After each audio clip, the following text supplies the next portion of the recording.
자, 항공전자 첫 번째 세미나 내용은 레이더에 대해서 기본적인 내용과 어떻게 하면 신호를 보낼 수 있고 어떻게 하면 받는지에 대해서 설명을 해보도록 하겠습니다. 일단 항공전자의 구성은 뭐 여러가지 방식이 있겠습니다만 내가 보기에는 이렇게 세 가지 정도로 구성할 수가 있습니다. 통신과 탐지와 컴퓨터 디스플레이 등 기타. 사실은 우리 저 근처에 있는 카이에서 하는 내용들은 탐지는 거의 하지 않고요. 통신도 아주 기본적인 얘기를 하고 있고 주로 이제 컴퓨터나 프로그래밍, 디스플레이에 대한 내용을 카이에서 주로 하고 있습니다. 카이가 체계기 업체이기 때문에 이렇게 안에 들어가는 거는 아직까지는 많이 하고 있지 않습니다. 자, 탐지로 들어가 보면요, 탐지에는 레이더가 있고요, 그 다음에 또는 RWR, INS, GPS 등이 있는데 간단하게 RWR이 뭔가요? RWR이라는 거는 레이더 워닝 리시버라는 얘기인데요, 내가 만약에 비행기를 타고 가고 있는데 어떤 적의 기지에서 날 맞추기 위해서 레이더를 쏘고 있을 때, 레이더 파형을 쏘고 있을 때 내가 그걸 알아가지고 내가 지금 레이더 파형에 맞고 있구나, 그래서 적절한 대처를 해줘야 됩니다. 그래서 그런 RWR이란 거는 내가 레이더를 지금 맞고 있고 어느 위치에서 대략적으로 레이더를 쏘고 있다는 것을 판단해주는 그런 장비가 되겠습니다. INS와 GPS는 다 알겠죠? INS는 그 관성항법 장치라는 건데요. 관성항법 장치라는 거는 일단 방향은 자이로스코프라는 걸로 알 수 있고요. 그 다음에 위치는 초기 위치가 있으면 거기에 그 가속도계를 포함을 합니다. 이너샤라는 거죠. 이너샤라는 게 관성이라는 얘기니까 가속도계의 가속도를 두 번 적분을 하게 되면 거리가 나오니까요. 그래서 가속도를 두 번 적분해서 자기의 현재 위치를 추정하는 방식을 사용하고 있습니다. INS와 GPS는 항법에 주로 사용이 되고 있다. 레이더를 좀 더 들어가 보면은 하드웨어와 소프트웨어의 내용이 나오는데 소프트웨어는 운영 모드에 따라서 몇 가지가 나뉘어야 되겠습니다. 에어 투 에어 모드, 에어 투 그라운드 모드. 예를 들면 에어 투 그라운드 모드에는 GMTI, C, 비컨, 그라운드 모드 등 이런 걸로 나뉘게 되는데요. 조금 여기 지금 얘기 나왔으니까 중요한 것 중에 하나인 우리 GMTI에 대해서 설명을 해보겠습니다. 레이더가 만약에 우리 비행기가 전투기가 이렇게 있을 경우에 상대방의 그 적기를 찾고자 하는 거죠. 자, 그러면 이렇게 아마도 레이더 앞에 있는 안테나에서부터 어떤 전파가 나와서 이 녀석을 맞추고 들어가게 되는데요. 이런 경우에는 큰 문제가 없죠. 앞에 다른 어떤 장애물이 없으니까. 근데 문제가 생기는 거는 여기 좀 낮게 있을 때 이렇게 있고 이 밑에 이렇게 산이 있고 또는 뭐 바다가 있고 할 때 이 아래쪽으로 이렇게 전파를 써야 됩니다. 그랬을 때는 이 타겟에서 맞고 나오는 전파의 양은 그렇게 크지가 않습니다. 반면에 이 지상, 이 산이나 바다나 이런 걸 맞고 나오는 양이 굉장히 크게 되겠습니다. 그래서 이런 것들을 우리가 클러터라고 하는데요. 그래서 시그널, 얘는 타겟을 맞고 나오는 게 시그널이 되겠고요. 클러터는 빔인데 이렇게 전파를 쐈는데 타겟을 맞고 나오지 않고 다른 이런 바다, 땅 또는 뭐 빗물 또는 뭐 눈, 새, 곤충 이런 것들이 모두 포함이 되는 거가 되겠습니다. 시그노와 클러터와 보통은 제머가 있고요. 제머란 거는 뭐냐 하면은 신호가 이렇게 맞았는데요, 쐈는데 얘가 지금 내가 레이더에 맞고 있는 걸 알고 있습니다. 그래서 가만히 있으면 좀 있으면 미사일이 날라와서 나를 날 맞출 것이므로 얘가 거기에 대해서 가짜 신호들을 이렇게 보냅니다. 가짜를 보내면 얘가 여기 타깃이 없고 이쪽에 있다라고 판단할 수도 있고요. 여러가지 오작동을 하게 됩니다. 그런 신호들을 제머 신호라고 하고요. 그 다음에 하나 더는 노이즈 신호가 있죠. 노이즈란 거는 전자공학에서 나오는 모든 어떤 전자기기에서 나오는 것들이 모두 노이즈라고 볼 수 있죠. 자, 이렇게 이 5가지가 4가지가 우리 레이더의 신호를 구성하는 컴포넌트가 되겠습니다. 자, 그렇죠. 근데 이제 여기 아까 얘기했다시피 여기 만약에 타겟이 있으면 이렇게 신호가 갔다가 오면은 문제가 없는데 아래쪽에 타겟이 있을 때는 이게 이제 문제가 됩니다. 왜냐하면 큰 신호가 날아오기 때문에 클러터가 상당히 큽니다. 그래서 이 경우에는 그라운드 무빙 타깃 인디케이터, 그러니까 여기 밑에 있는 녀석들 또는 여기 바닥에 있는 탱크나 자동차들 이런 친구들을 찾아내기 위해서는 상당히 어려운 작업이 요구가 된다. 클러터를 제거해야 되기 때문에 이쪽에는 클러터가 없으니까요. 그래서 에어 투 에어 모드에서는 이건 별 문제가 없고요. 에어 투 그라운드 모드에서 주로 어려운 일들을 많이 해야 됩니다. C 모드는 바다가 있을 경우, 그라운드 모드, 비컨 모드 이런 식의 모드들이 많이 있다 하는 거고요. 자, 여기서 그래서 이 자료는 사실은 이 자료는 국방기술품질원 항공센터에서 강의를 한 자료인데요. 여기 보통 한 3시간 정도 강의를 했습니다. 이 지금 파트가 레이더 숏 코스 온 레이더 시스템 1 돼 있고요. 그 다음에 이 파트 2가 있는데 그거는 주로 시뮬레이션에 대한 얘기가 되겠고, 그것도 역시 한 2-3시간 정도 걸리는 강의입니다. 레이더 관련 참고 문헌은 여러분들 혹시 레이더에 관심이 있으면 이런 것들을 찾아보면 되겠고요. 자, 그래서 레이더란 뭐냐? 처음부터 나오죠. 레이더의 약어는 Radio Detection and Ranging, 2가지가 기본적으로 레이더가 해주는 역할이 되겠습니다. 2가지 역할보다 찾고 그 다음에 거리를 찾는 것, 찾았을 때 거리를 찾는 것. 자, 그러니까 레이더가 이렇게 있다고 하면 레이더는 사실 이러한 어떤 좁은 형태의 에너지를 각도의 편향성을 갖는 이런 빔이라고 하는데, 빔을 보냅니다. 사실은 이게 그냥 전파죠.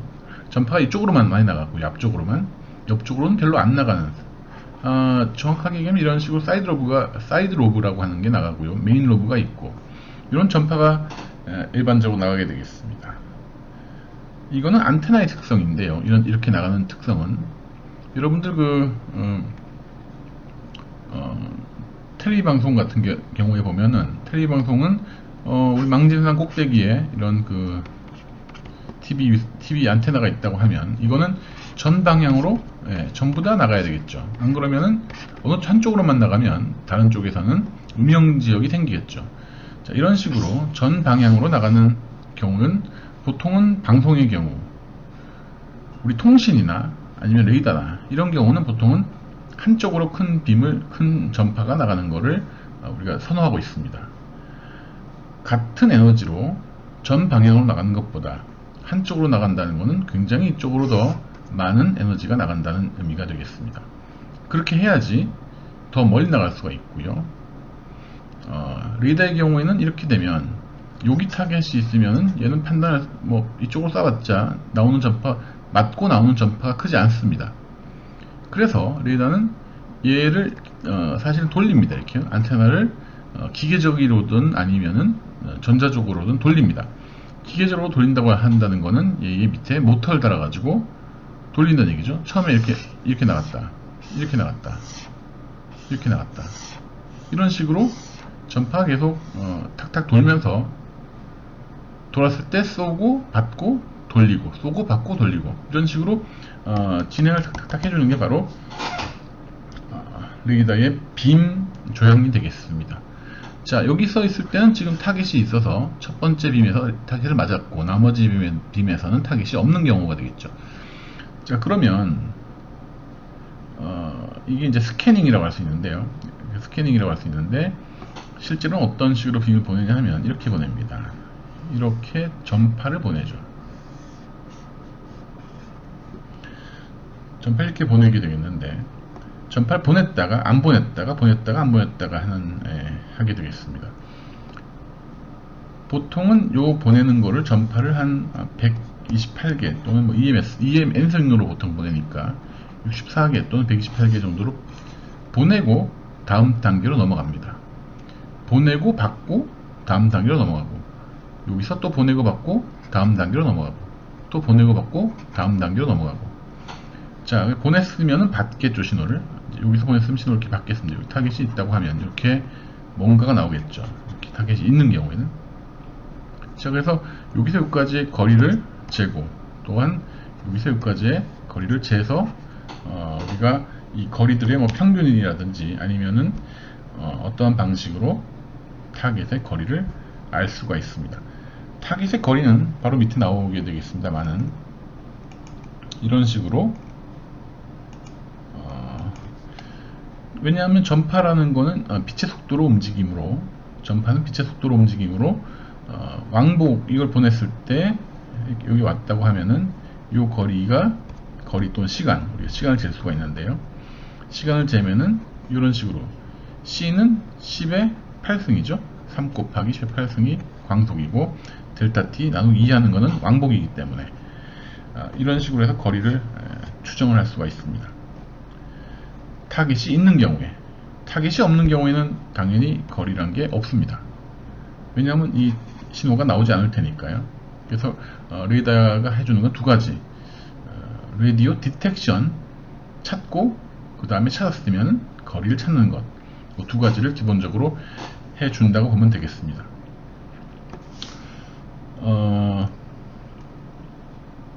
또 한 가지 하고 싶은 얘기가 있는데요.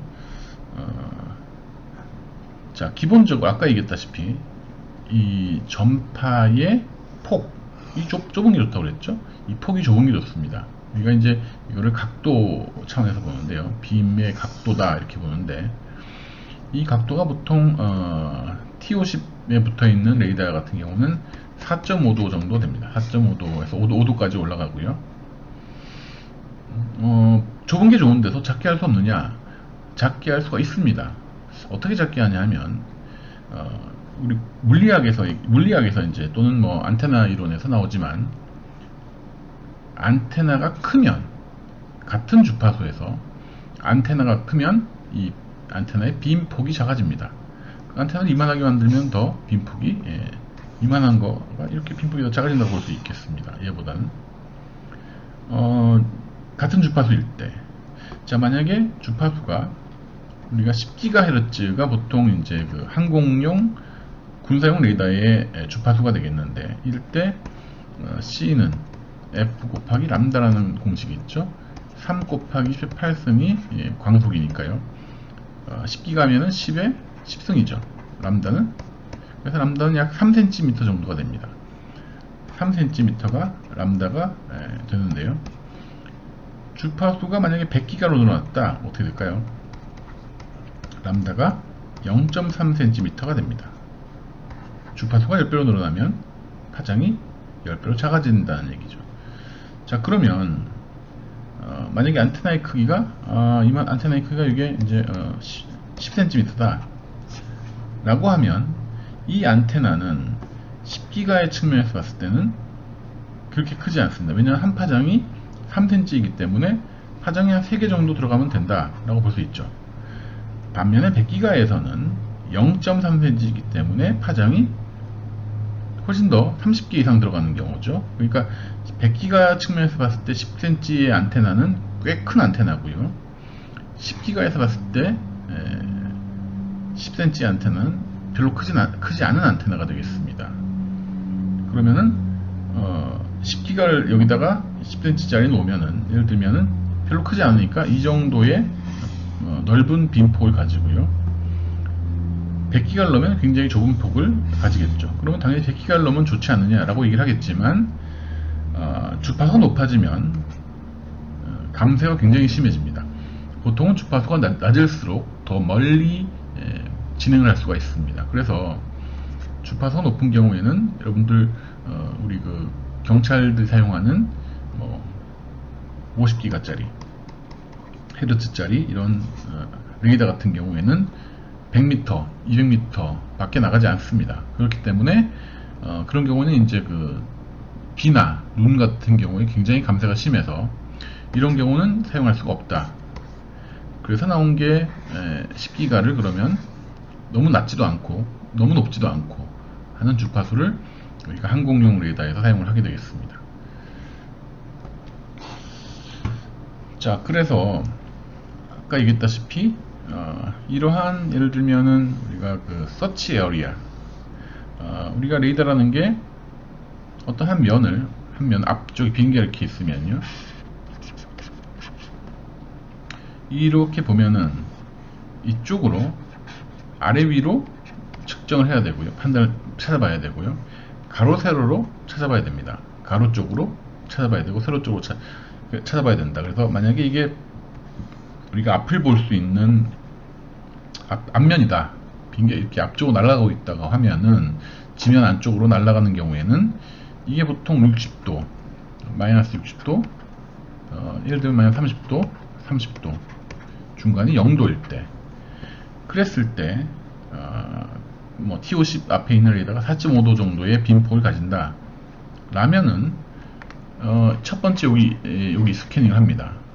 여기서 이쪽으로 빔을 돌려서 이렇게 이쪽으로 빔을 돌려서 타겟이 있는 점들을 찾습니다. 없으면 다음 칸 넘어가고요. 있으면 표시를 하고요. 없으면 넘어가고 탁탁탁탁 이렇게 가죠. 계속 갑니다. 이렇게. 그 다음에 다음 칸 넘어가고요. 이런 식으로 계속 지그재그로 스캐닝을 한 후에 맨 마지막 갔을 때 다시 처음으로 가서 다시 스캐닝을 합니다. 만약에 여기쯤에 타겟이 있다 라고 하면은 여기 타겟이 들어왔을 때, 스캐닝을 했을 때 뭔가가 나와서 디스플레이에 보통 디스플레이는 이렇게 표시가 되는데요, 이게 이제 각도, 이건 거리가 되는데 여기 있을 때 거리를 찾을 수가 있겠죠. 아까 이 공식에 의해서요.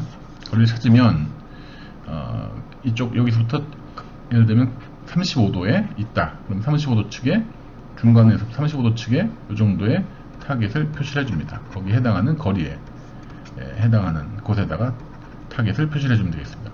그래서 계속 이렇게 스캐닝을 한 번, 두 번 이렇게 계속 스캐닝을 하면서 적기가 어떻게 움직이는지를 판단할 수가 있겠습니다.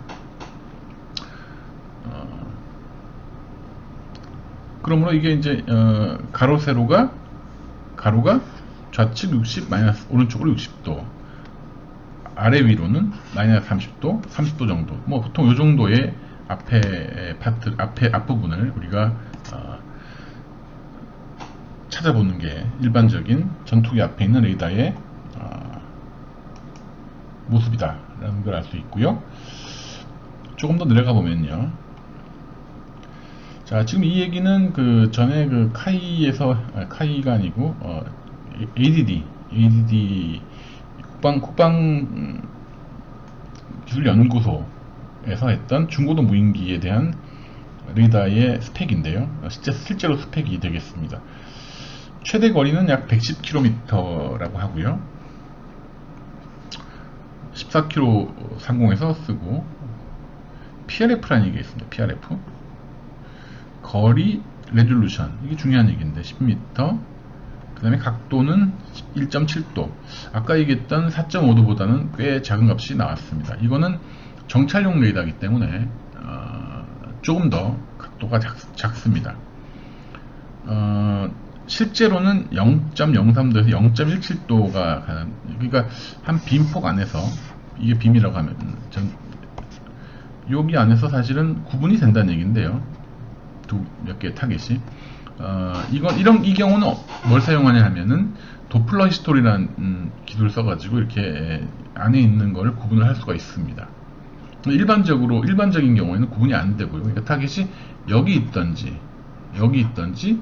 전파를 쏘면 나오는 게 하나밖에 없기 때문에 얘가든지 얘가든지 구분이 안 됩니다. 그래서 각도 분해능은 보통 레이더의 각도 분해능은 빈폭에 디펜드 하겠죠. 뭐 다를 수가 없습니다. 그러니까 레이더를 크게 만들면 되는데 빈폭이 작으려면, 그러니까 그러면은 아까 얘기했다시피 레이더가 커지면 사실은 항공기에 부착하기도 힘들고, 그러므로 각도 분해능은 일반적으로 빈폭에 해당되겠습니다. 두 개의 분해능이 있는데요. 거리 분해능이 있죠. 거리 분해능이라고 있어요. 거리 분해능은 이런 거죠. 전파를 쐈을 때 다음 전파를 또 쏘게, 그 전에 뭐 딱 이렇게 오겠죠. 맞은 신호, 얘로부터 맞은 신호가 여기 옵니다. 얘로부터 맞은 신호가 여기 뒤에 오겠죠. 이렇게.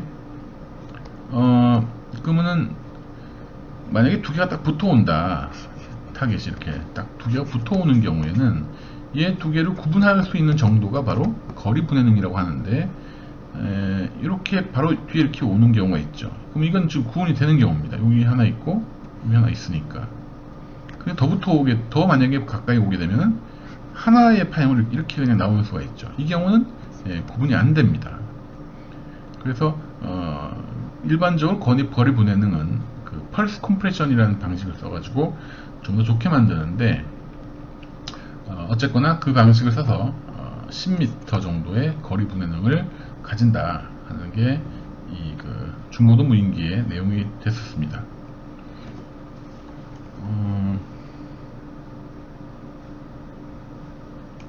그래서 사실은 레이더에서의 분해능은 사실은 별로 좋지가 않습니다. 별로요. 그러니까 우리가 그 디지털 카메라 같은 경우에 화소수라는 게 있죠. 뭐 1000만 화소다 그러면은 이 픽셀 하나가 픽셀이 1000만 개가 있는 거죠. 사람이 이렇게 있으면요, 1000만 개의 픽셀이 이 사람을 표현을 할 수 있는 건데, 레이더에서는 이렇게 많지가 않습니다. 각도가 하나의 그냥 이 픽셀이라고 보면 되겠죠. 각도가 작지도 않고요. 5도씩이면 굉장히 큰 겁니다. 이에 반해서 이런 레이더는 분해능이 좋지 않은데, 이에 반해서 이런 영상 장비 또는 라이다라고 하죠. 레이더의 대척, 다른 이름이 아니고 이 L이라는 것은 레이저입니다.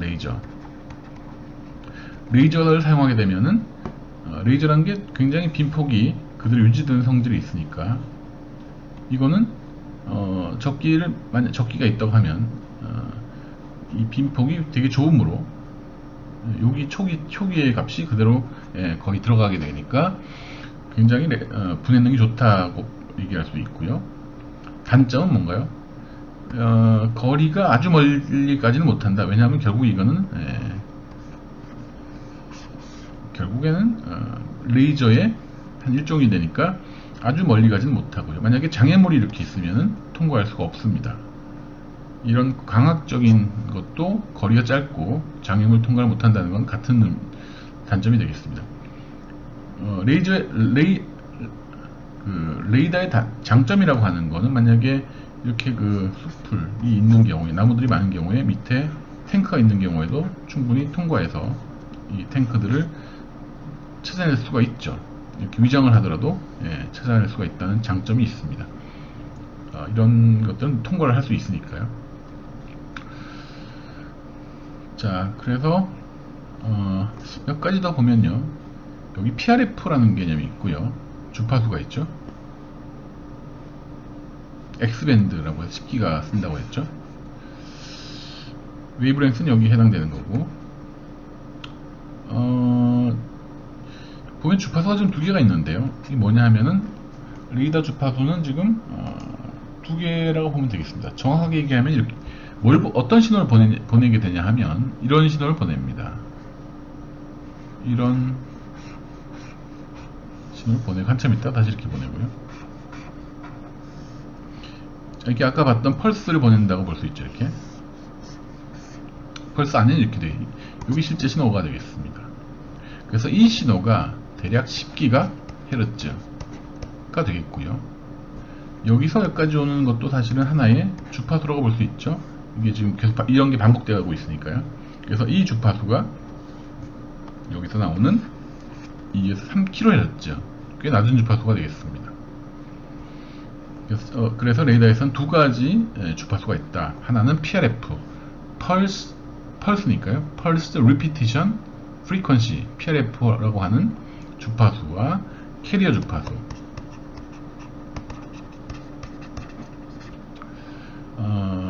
이게 다가 아니고요. 조금 더 정밀하게 얘기를 하면 이거가 정확하게 되는 게 아니라 이렇게 됩니다. 천천히 갔다가 빨리 가는 이런 식의 신호를 보냅니다. 천천히 갔다가 빨리 가는 신호, 이런 신호. 그래서 이 앞에 부분에서는 주파수가 10기가보다 좀 작고요. 여기서는 10기가보다 좀 높습니다. 더. 마찬가지로 여기도 마찬가지고 얘도 마찬가지입니다. 10기가보다 좀 작고 더 높아집니다. PRF는 똑같고요. PRF는 차이가 없습니다. 그래서 얘를 주파수 쪽에서 한번 그림을 그려보면은 이게 시간인 경우에 주파수가 10기가가 있으면요, 이게 주파수 약간 낮은데 이렇게 보내고요, 낮았다가 올라가죠. 주파수가 0이 됐다가 다시 여기서 이렇게 올라갔다가 0이 됐다가 이런 식으로 10기가보다 낮은 데부터 높은 데까지 쫙 이렇게 스위핑을 해서 보내는 방식, LFM 펄스 방식이라고 하는 거를 씁니다. 주로 씁니다. 여기서 이 축은 볼테지죠. 볼테지 축이 되겠습니다. 볼테지가 높아졌다가 낮았다가 하는 것. 이쪽은 주파수 축이 되겠습니다.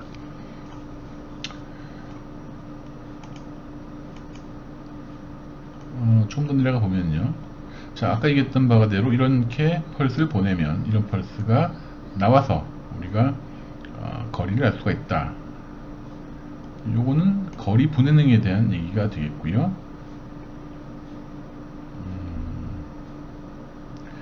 하나 더가 있는 게요. 여기 지금 뭐냐 하면은 여기서 주파수를 F0라는 걸 보냅니다. 얘를 10기가를 보냈다. 근데 10기가를 보내고 딱 맞고 나올 때 10기가가 그대로 나오지 않습니다. 얘가 지금 앞쪽으로 달려오고 있어요. 그럼 우리는 도플러 효과라는 게 생깁니다. 우리 버스나 아니면 열차가 내 쪽으로 달려오면, 사람이 이렇게 있을 때 열차가 내 쪽으로 달려오면서 빵 소리를 내면은 더 높은 주파수가 나오고요. 여기서 이렇게 멀어지면서 빵 소리를 내면은 더 낮은 주파수가 나한테 들립니다. 얘가 내는 주파수가 얘는 더 높게 들린다 이거죠. 왜냐하면 거리가 점점 더 어떤 속도로 다가오고 있으니까. 그래서 이게 도플러 효과라고 하는데요.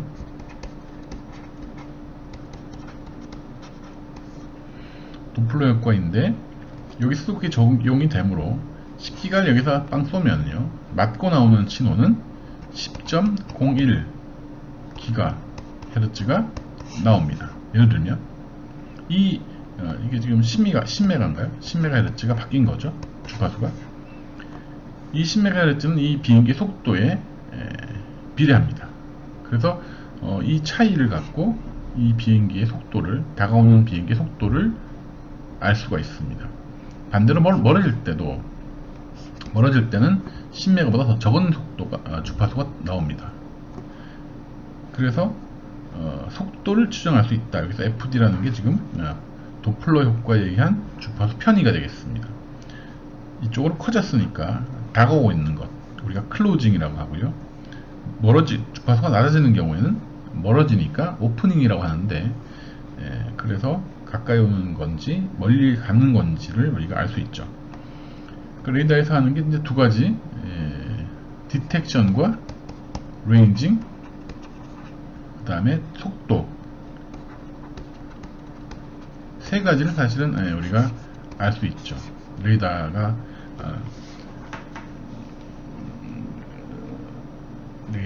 이 세 가지를 우리가 정보를 주고 있습니다.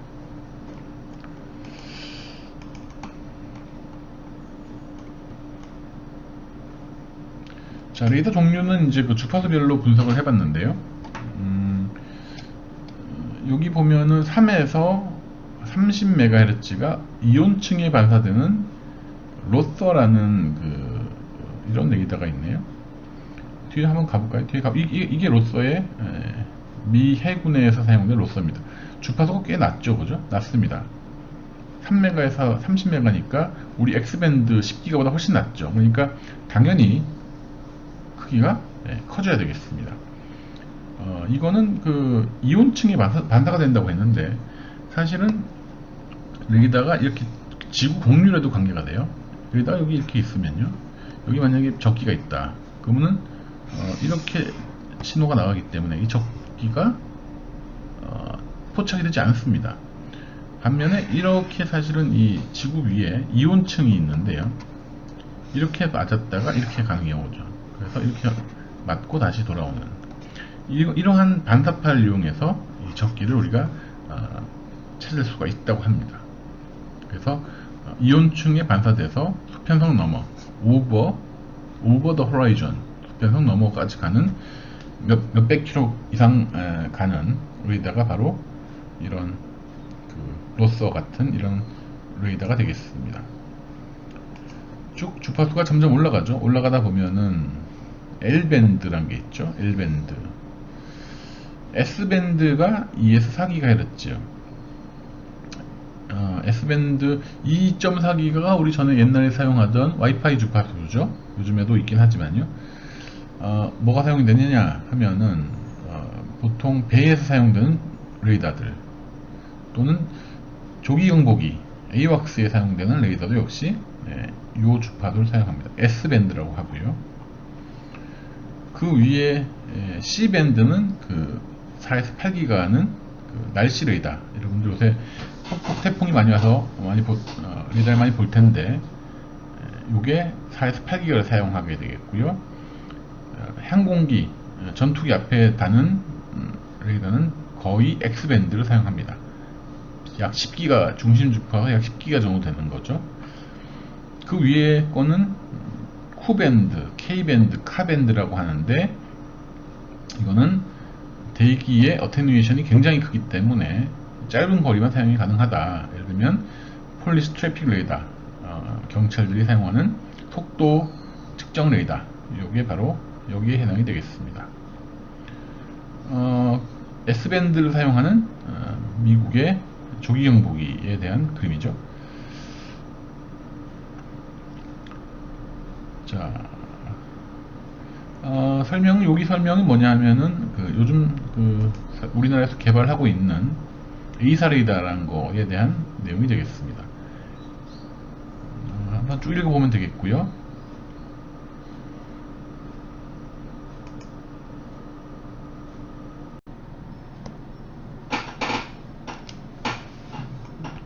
레이더 시스템의 구조라고 하는 것은 일단 트랜스미터와 안테나, 보통 이 두 개의 안테나는 보통은 같은 안테나를 사용합니다.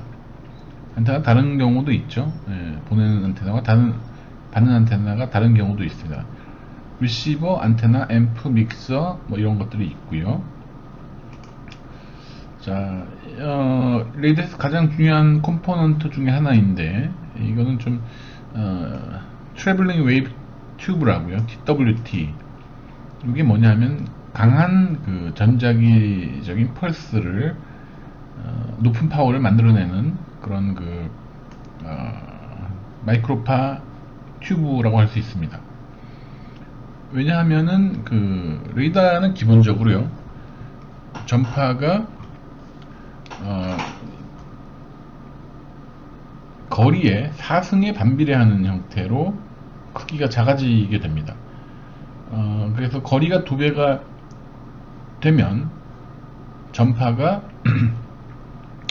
2의 4승분의 1이 되니까 16배로 전파가 감쇄가 되겠죠. 그래서 굉장히 전파가 많이 감쇄가 되는 형태가 돼서 먼 타겟을 측정하고자 한다 또는 찾고자 한다고 하면은 전파를 굉장히 큰 에너지를 가진 전파를 만들어야 되기 때문에 그 역할을 해주는 게 이 TWT 방식이 되겠고요. 이게 상당히 큰 부피를 차지하고 있습니다. 요즘 얘기가 되는 에이사 레이더는 이걸 사용하지 않고요, 센서에서 바로 TR 모듈이라는 걸 만들어서, 조그만 엄지손가락만한 TR 모듈이라는 걸 만들어서 바로 보내는 형태, 모든 센서가 각기 따로 보내는 형태를 가집니다. 그래서 부피가 이 TWT를 사용할 때보다 훨씬 더 작아진다는 장점이 있습니다. 펄스 컴프레션 방식에서, 그래서 저번에 아까 얘기했다시피 이렇게 펄스가 처음 주파수는 좀 낮은 주파수, 끝에 주파수는 높은 주파수로 해서 이거는 주파수가 높아지는 경우, 이건 주파수가 낮아지는 경우, 그래서 이런 주파수를 일반적으로 보내게 되고요. 요 과정은 뭐 그런 게 레이더 방정식이라고 하는데, 즉 보내는 전파의 파워, 전력 나누기 R4승에 나눠지는 거죠. 나머지들은 람다와 뭐 시그마는 RCS라고 하는 건데요. 개인 제곱. 그래서 그래야지 받는 파워가 나옵니다. 즉 여기서 중요한 거는 거리의 4승분의 1에 비례한다는 거가 중요하죠. 그래서 가급적이면 큰 전파를 보내야지 먼 거리의 타겟을 측정할 수 있다, 이렇게 보면 되겠습니다. 이 섹션이라고 되어 있는데 RCS, 레이더 크로스 섹션이라고 해서, 이거는 얼마나, 이런 예를 들면 이런 그 타겟이 있다고 하면, 사실은 이 타겟이 여기서 전파를 쏘고 이쪽에 받는 크기 1W의 전파를 쐈다고 하면요, 받는 전파의 크기가 0.1 나왔다. 이쪽에서 1W 쐈을 때 0.05가 나왔다. 이런 전투기에 전 방향을 돌아가면서 전파를 쏠 수가 있습니다. 그러면 어떤 전파가 나오느냐, 받는 전파가 어떻게 되느냐 하는 거를 그림을 그릴 수가 있겠죠. 그래서 실제로 비행기가 이렇게 있다고 하면요, 이런 식으로 RCS 값을, RCS 즉 레이더 크로스 섹션이라는 일종의 반사량이라고 할 수 있죠. 반사량을 그림을 그릴 수가 있습니다. 그래서 RCS라는 거는 보내는 전파의, 사실은 보내는 전파가 이렇게 와트로 된 건 아니고요, 제곱미터당 와트인데요, 분해 받는 와트, 리시브 와트, 이게 바로 레이더 RCS의 정의가 되겠습니다.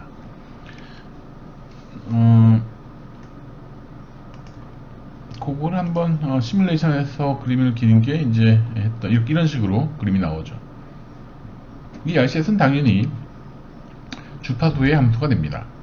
이거는 지금 주파수가 0.1GHz, 100MHz일 경우에가 되겠고요. 만약에 주파수가 늘어나는 경우에는, 더 커지는 경우에는 이 RCS 값이 변하게 되겠습니다.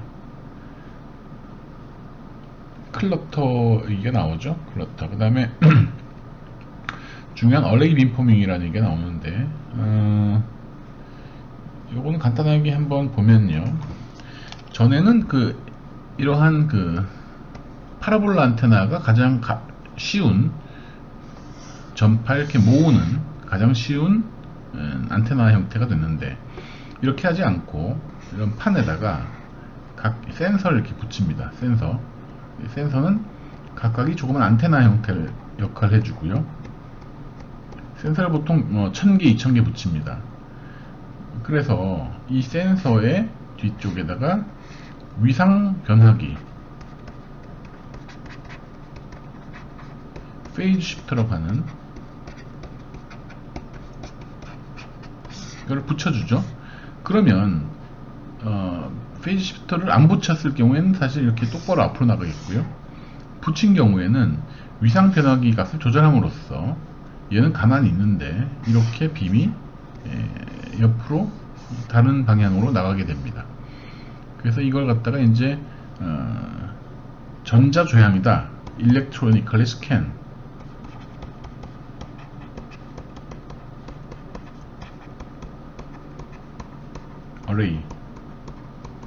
어레이가 이제 배열이니까요. 전자 조향 어레이라고 하는데 ESA 라고 하고요. A 앞에 A가 붙으면 A사가 되죠. X탭 액티브. 그래서 액티브 일렉트로닉 스캔 어레이가 A사의 약자가 되겠습니다. 여기서 5장에서 다루는 것은 이 어떻게 그 위상 천이기를 위상 변화기를 넣어주는지에 대한 설명이 여기 지금 쭉 나와 있습니다. 이게 이제 중간에 빔이 있는 경우고요. 뭐 사이드 로버는 좀 크긴 하지만 이게 낮출 수가 있습니다. 이렇게 하면은 중간 빔이 0도에서 있지 않고 20도 정도로 돌아갔죠. 그 다음 간단하게 볼 수 있는 건 디텍션이라는 얘기인데요. 이건 뭐냐 하면은 우리가 이런 파형을 이런 전파를 보낸다고 했죠. 이런 크기의 전파를 보내는데 그럼 받는 녀석도 아마 여기서 이만큼 있다가 이 정도로, 물론 크긴 작겠지만 날라올 겁니다. 자, 그럼 얘하고 얘가 있을 때 노이즈가 이렇게 많이 끼는 경우에는 요 그 델타 t 시간의 그 경과를 가장 잘 어떻게 하면 잘 판단할 수 있을까 하는 게 지금 이슈가 되겠습니다. 이걸 갖다가 디텍션이라고 하는데요. 매치 필터라는 걸 사용하면 좀 더 쉽게 효율적으로 된다는 게 지금 이 챕터에 나오는 얘기입니다. 매치 필터를 거치기 전에 받는 신호, 아마 여기 신호가 있는 것 같이 보이죠? 그랬을 때 요게 이제 보내는 신호, 아까 주파수가 낮았고 주파수가 높아집니다. 이렇게 나이스하게 시간이 요만큼 됐을 때 피크가 나왔죠. 매치 필터를 통과한 경우. 요게 사실은 이건 좀 아주 좋은 경우인데요. 만약에 노이즈가 훨씬 심해져 가지고 받은 신호의 파형이 완전히 묻혀버릴 때도 매치 필터를 통과하면 상당히 결과가 좋은 것을 우리가 알 수 있습니다. 요 정도, 요게 이제 아까 얘기했던 그 스캔 방식이죠. 네. 엘리베이션, 앵글, 에지무스 앵글에 따라서 이렇게 스캔한다는 거 있었고, 요 뒤쪽에는 시뮬레이션을 한 경우가 되겠네요. 매치 필터 이론.